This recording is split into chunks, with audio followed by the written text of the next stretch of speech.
בבוקר מחכים לכם בשער בית ספר, כשרוחכם עמוק מתחת שמיכות, וב-20 נזכרים שוואי איזה קטע, לא היו עוד הפסקות פעילות.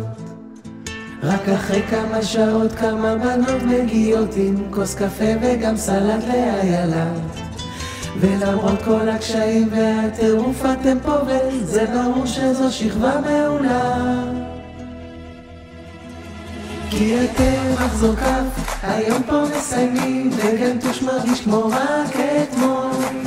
לצבא שנת שירות או למכינה הולכים, ובדיוק הגיע רמקול. כן, פה עשיתם הכל, למדתם לזחול, מקום טוב לדול, וטוס לאכול, להגר ולישון, וגייק תחרגול, ובדיוק הגיע רמקול.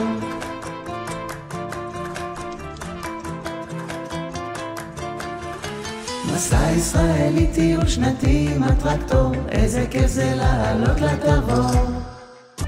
מ-12 שנים תכלס למדתם 11, חוץ ממאיה שלמדה רק עשור.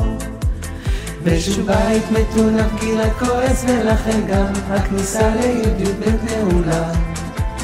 איפה הימים כמו בכיתה ו' ששיחקתם מחשושה בכיכר הגדולה?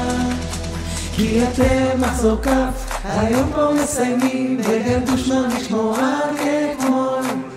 לצבא שנת שירות או למכינה הולכים, ובדיוק הגיע רמקול. כן, פה עשיתם הכל, למדתם לזחול, מקום טוב לדול, וטוס לאכול, להגר לישון, וגייק תחרגול, ובדיוק הגיע רמקול.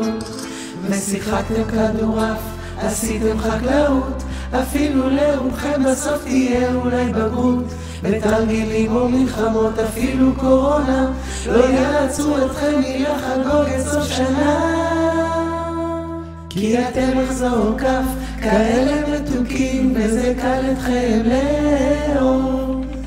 אנחנו אליכם כבר מתגעגעים, תבואו לבקר בקרוב. מחזור כף עוד יותר טוב, ועוד יותר טוב, ועוד